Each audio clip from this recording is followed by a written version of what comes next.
নমস্কার বন্ধুরা, মেঘার সাথে বাঙালিয়ানার আরও একটি নতুন পর্বে আপনাদের সবাইকে স্বাগত। আশা করি আপনারা সবাই খুব ভালো আছেন এবং সুস্থ আছেন। আজ আপনাদের সাথে শেয়ার করছি বাংলাদেশি বিয়েবাড়ি স্টাইলে চিকেন রোস্টের রেসিপি। গ্রেভি সহ চিকেনের একটা প্রিপারেশন এটা, যেটা রুটি, পরোটা, পোলাও, ফ্রাইড রাইস যে কোনো কিছুর সাথে খেতে দুর্দান্ত লাগে।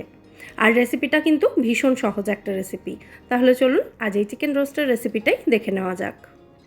এই চিকেন রোস্ট বানানোর জন্য আমি এখানে হাড় সহ মুরগির মাংস নিয়ে নিয়েছি 800 গ্রাম। বিয়েবাড়ির চিকেন রোস্টের জন্য কিন্তু সবসময় বড় বড় চিকেন পিস ব্যবহার করা হয়, তো আপনারা চাইলে বড় করেও চিকেনটা কাটিয়ে নিতে পারেন। চিকেনের পিসগুলো আমাদের ম্যারিনেট করে নিতে হবে। তার জন্য এর মধ্যে 1 চা চামচ মতো নুন দিয়ে দিলাম, আর দিয়ে দিচ্ছি 1 চা চামচ মতো গোলমরিচ গুঁড়ো। আপনারা এর পরিমাণটা বাড়িয়ে বা কমিয়েও দিতে পারেন। 1 টেবিল চামচ পরিমাণে দিয়ে দিলাম এখানে আদা রসুন বাটা, আর দিচ্ছি 1 টেবিল চামচ মতো পাতিলেবুর রস। একটা মাঝারি সাইজের পাতিলেবুর অর্ধেকটার রস আমি এখানে ব্যবহার করেছি। এই সমস্ত উপকরণ চিকেনের সাথে খুব ভালো করে মিশিয়ে নিচ্ছি। তারপর চিকেনটাকে এভাবেই রেখে দেবো ঢাকা দিয়ে মোটামুটি আধ ঘন্টা মতো, বা বাকি সমস্ত প্রিপারেশন করা পর্যন্ত রাখলেই হবে। তো চিকেনটা রাখা থাক, ততক্ষণে আমি রোস্টের একটা মশলা তৈরি করে নেব। তার জন্য কড়াইতে দিয়ে দিলাম অর্ধেকটা জয়িত্রী। জায়ফল নিয়েছি জাস্ট ছোট্ট এক টুকরো, একটা জায়ফলের 8 ভাগের 1 ভাগ বলতে পারেন এটাকে। এরপর নিয়ে নিচ্ছি 5-6টা মতো কাবাব চিনি, আর সাথে 1 চা চামচ পরিমাণে শাহি মরিচ। সাথে নিয়ে নিচ্ছি একটা বড় এলাচ। বড় এলাচটা এভাবে ভেঙে ভেঙে দিয়ে দিতে হবে।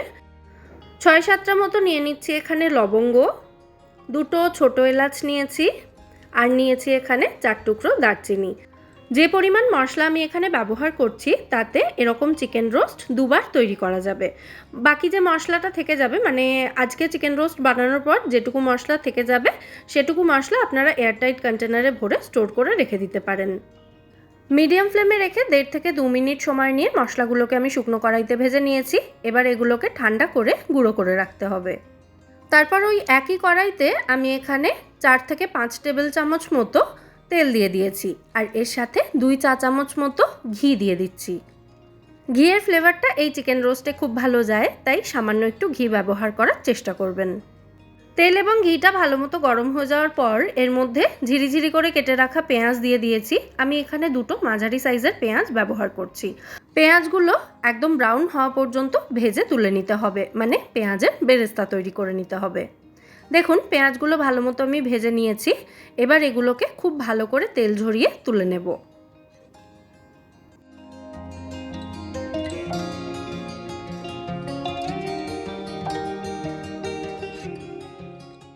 পুরো রান্নাটাই কিন্তু আমি একদম স্টেপ বাই স্টেপ শেয়ার করছি আপনাদের সঙ্গে। পেঁয়াজটা ভেজে তুলে নেওয়ার পর এই তেলের মধ্যেই চিকেনের পিসগুলো দিয়ে এগুলোকে খুব ভালো করে ভেজে নিতে হবে। আর চিকেনটা ভাজার সময় গ্যাসের ফ্লেমটা কিন্তু একদম হাইতে রাখতে হবে। এতে চিকেনের মধ্যে যে ময়েশ্চারটা রয়েছে সেটা কিন্তু চিকেনের মধ্যেই থেকে যাবে, মানে লক হয়ে যাবে, এবং চিকেনটা রান্নার পরেও খুব সুন্দর জুসি থাকবে, ড্রাই হয়ে যাবে না এবং শক্ত হয়ে যাবে না। চিকেনগুলো ফ্রাই হতে মোটামুটি 3 থেকে 4 মিনিট তো সময় লাগবেই। তো এই সময়ে আমি পেঁয়াজ এবং কাঁচা লঙ্কার একটা পেস্ট রেডি করে নেব। 3টে ছোট সাইজের পেঁয়াজ এবং স্বাদ অনুযায়ী কাঁচা লঙ্কা একটা মিক্সার জারের মধ্যে দিয়ে এগুলোকে আমি মিহি করে বেটে নেব। এই মিক্সার জারেই আমি রোস্টের মশলাটাও তৈরি করেছিলাম, তো সেই একই মিক্সার জার আমি এখানে ব্যবহার করছি। এদিকে দেখুন চিকেনগুলো কিন্তু ভালো মতো এখন ভাজা হয়ে গেছে। তো এবার এগুলোকে তেল ঝরিয়ে তুলে নিচ্ছি আমি।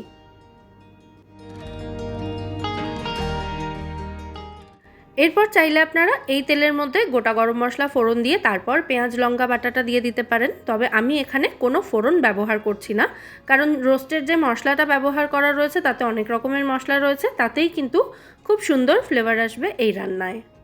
তো পেঁয়াজ আর কাঁচা লঙ্কা বাটাটা দিয়ে খুব ভালো করে এটাকে নাড়াচাড়া করে মিশিয়ে নিচ্ছি। আর এই সময়ই এর মধ্যে দিয়ে দিচ্ছি আমি 2 টেবিল চামচ পরিমাণে আদা রসুন বাটা। এরপর আদা রসুন পেঁয়াজ এই সমস্ত উপকরণের কাঁচা গন্ধ চলে যাওয়া পর্যন্ত মশলাটাকে খুব ভালো করে ভেজে নিতে হবে। 3 থেকে 4 মিনিট সময় লাগবে এই মশলাটা খুব ভালো করে ভাজা হতে। তো এই মশলাটা যতক্ষণে ভাজা হচ্ছে ততক্ষণে আমি এই রান্নার জন্য আরও একটা মশলার প্রিপারেশন রেডি করে রাখবো। এখানে নিয়েছি আমি 150 গ্রাম পরিমাণে টক দই।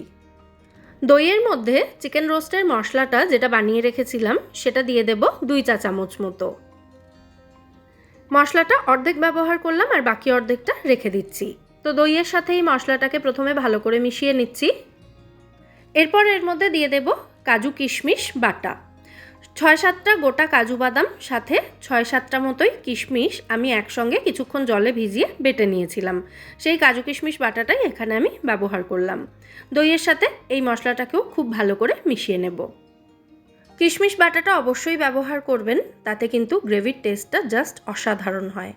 তো এই সমস্ত উপকরণ ভালো করে মিশিয়ে এটাকে আমি সাইডে রেখে দিচ্ছি। পেঁয়াজ আদা রসুনটা ভালো মতো ভাজা হয়ে গেলে তারপর এই মশলাটা ব্যবহার করব। তো এতক্ষণে দেখুন এদিকে পেঁয়াজ আদা রসুনের যে পেস্টটা ভাজতে দিয়েছিলাম সেটাও কিন্তু ভালো মতো ভাজা হয়ে গেছে। মশলা ভাজার সুন্দর একটা গন্ধ বেরোচ্ছে এখন। তো এরপর আমি এর মধ্যে দিয়ে দেব কিছু গুঁড়ো মশলা। প্রথমেই দিলাম স্বাদ অনুযায়ী নুন, 1 চা চামচ জিরে গুঁড়ো দিলাম, 1/2 চা চামচ ধনে গুঁড়ো দিলাম, আর কয়েকটা গোটা কিশমিশও দিয়ে দিলাম।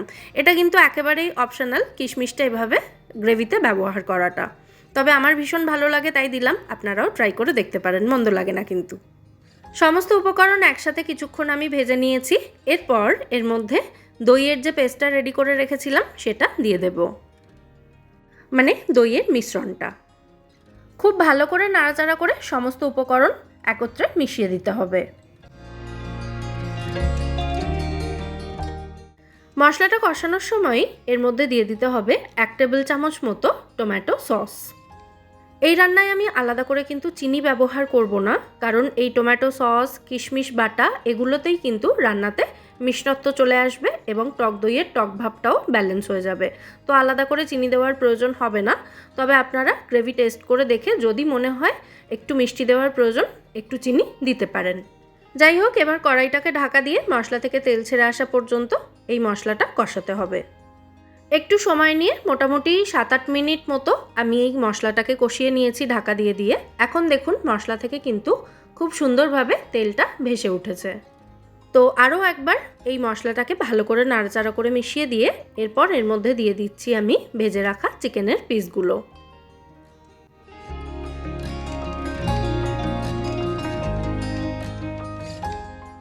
যত মশলার বাটি ছিল সমস্ত কিছু চেঁচে পুচে যেটুকু মশলা অবশিষ্ট ছিল সবটাই আমি কিন্তু এর মধ্যে দিয়ে দিলাম, যাতে কোনো মশলা নষ্ট না হয়। এরপর সমস্ত উপকরণ একসাথে খুব ভালো করে মিশিয়ে নিচ্ছি। চিকেনটা মশলার সাথে বেশ খানিকক্ষণ কষিয়ে নিতে হবে। তো যতক্ষণে চিকেনটা কষা হচ্ছে ততক্ষণে আমি এই চিকেন রোস্টের জন্য একটা দুধ রেডি করে রাখছি। দইয়ের মিশ্রণের যে বাটিটা ছিল সেই বাটির মধ্যে আমি কিছুটা হালকা গরম জল নিয়ে নিয়েছি। এই জলের মধ্যে 1 টেবিল চামচ উঁচু উঁচু করে গুঁড়ো দুধ বা মিল্ক পাউডার নিয়ে নিয়েছি। এটা ভালো করে জলে মিশিয়ে নিচ্ছি। নর্মাল লিকুইড দুধ ব্যবহার করা হলে অনেক সময় সেটা গ্রেভিতে মেশানোর পরেই, যেহেতু গ্রেভিতে টক দই আছে, দুধটা কেটে যেতে পারে। তো এইভাবে যদি গুঁড়ো দুধ ভালো করে গুলে দেওয়া হয় তাহলে কিন্তু দুধটা কেটে যায় না। এদিকে এতক্ষণে আমাদের চিকেনটাও কিন্তু খুব ভালো করে কষানো হয়ে গেছে। প্রায় মিনিট 10 সময় নিয়ে আমি এটাকে লো টু মিডিয়াম ফ্লেমে রেখে ঢাকা দিয়ে দিয়ে কষিয়ে নিয়েছি। তো এবার এই চিকেনের মধ্যে আমি রেডি করে রাখা দুধটা ঢেলে দিলাম। আবারও সমস্ত উপকরণ খুব ভালো করে নাড়াচাড়া করে মিশিয়ে নেব। আর এই সময় চেক করে নেবেন যে গ্রেভিতে নুনের পরিমাণটা ঠিক আছে কিনা। নুন কিন্তু মাঝে মশলা কষানোর সময় দেওয়া হয়েছিল, চিকেনে ব্যবহার করা হয়েছিল, তাই নুনটা অবশ্যই বুঝে দিতে হবে। যদি প্রয়োজন হয় তাহলেই দেবেন। কয়েকটা কাঁচা লঙ্কা 2 টুকরো করে ভেঙে এর মধ্যে দিয়ে আবারও সমস্ত উপকরণ ভালো করে মিশিয়ে নিচ্ছি। এরপর চিকেন পুরোপুরি সেদ্ধ হওয়া পর্যন্ত এটাকে ঢাকা দিয়ে রান্না করব। আবারও প্রায় 10-12 মিনিট মতো আমি এটাকে ঢাকা দিয়ে রান্না করে নিয়েছি। চিকেন এখন প্রায় সেদ্ধ হয়ে এসেছে। একবার সমস্ত উপকরণ খুব ভালো করে আমি নাড়াচাড়া করে মিশিয়ে দিচ্ছি। আর এই সময়টা কিন্তু গ্যাসের ফ্লেমটা আমি লো টু মিডিয়ামে রেখেছিলাম। ঠিক এই পর্যায়ে এর মধ্যে দিয়ে দেব 1 চা চামচ মতো কেওড়া জল। আপনারা এর সাথে কিছুটা গোলাপ জলও ব্যবহার করতে পারেন, তবে গোলাপ জলের ফ্লেভারটা আমার খুব একটা ভালো লাগে না, তাই আমি দিলাম না। ভেজে রাখা পেঁয়াজ বা বেরেস্তাটা দিয়ে দিলাম এখানে, বেশিরভাগটাই দিয়েছি, পুরোটা ব্যবহার করিনি। আর সামান্য একটু মশলা, মানে ওই যে রোস্টের মশলাটা রেডি করেছিলাম সেটা অল্প একটু ছড়িয়ে দিলাম গরম মশলার মতো করে। ব্যাস, এতেই কিন্তু কেল্লা ফতে হবে। সমস্ত উপকরণ ফাইনালি আরও একবার ভালো করে নাড়াচাড়া করে মিশিয়ে দিচ্ছি। এরপর জাস্ট আর 1 মিনিট মতো এটাকে রান্না হতে দেব। তবে এই সময়টা কিন্তু অবশ্যই কড়াইটাকে ঢাকা দিয়ে রান্না করব। আর গ্যাসের ফ্লেমটা আবারও আগের মতো লো মিডিয়ামেই রেখেছিলাম। মিনিট খানেক পর আমাদের চিকেন রোস্ট এখানে একদম রেডি হয়ে গেছে। এবার এটাকে এভাবেই ঢাকা দিয়ে গ্যাসের ফ্লেমটা অফ করে মিনিট 10 মতো স্ট্যান্ডিং টাইমে রেখে তারপর সার্ভ করে দেব। আর এই চিকেন রোস্ট রান্না করার পরে গ্রেভি থেকে বা চিকেন থেকে যে পরিমাণ তেল ছাড়ে সেই তেলটা দিয়ে কিন্তু আমি এর সঙ্গে খাওয়ার জন্য একটা পোলাও রান্না করি। সেটার রেসিপি দেখতে চাইলে আমার ব্লগ চ্যানেলটাও ফলো করতে পারেন আপনারা, সেখানে আমি রেসিপিটাও শেয়ার করে দেব। যাই হোক, পোলাওয়ের রেসিপির চর্চা তো পরে হবে, আগে বলুন এই চিকেন রোস্টের রেসিপিটা আপনাদের কেমন লাগলো কমেন্টে কিন্তু অবশ্যই জানাবেন। আশা করছি এই চিকেন রোস্টের রেসিপিটা আপনাদের ভালোই লেগেছে। যদি ভালো লেগে থাকে ভিডিওটাকে বরাবরের মতো একটা লাইক এবং শেয়ার করার অনুরোধ রইল। সাথে এরকমই নিত্য নতুন রেসিপি পাওয়ার জন্য অবশ্যই আমার চ্যানেল মেঘার সাথে বাঙালিয়ানাকে সাবস্ক্রাইব করে আমার পাশে থাকবেন, আমায় সাপোর্ট করবেন। তাহলে আজকের মতো এখানেই বিদায় নিচ্ছি। আবার দেখা হবে আপনাদের সঙ্গে পরের পর্বে নতুন কোনো রেসিপির সাথে। সবাই সুস্থ থাকবেন, ভালো থাকবেন এবং সবাইকে খুব ভালো রাখবেন। নমস্কার।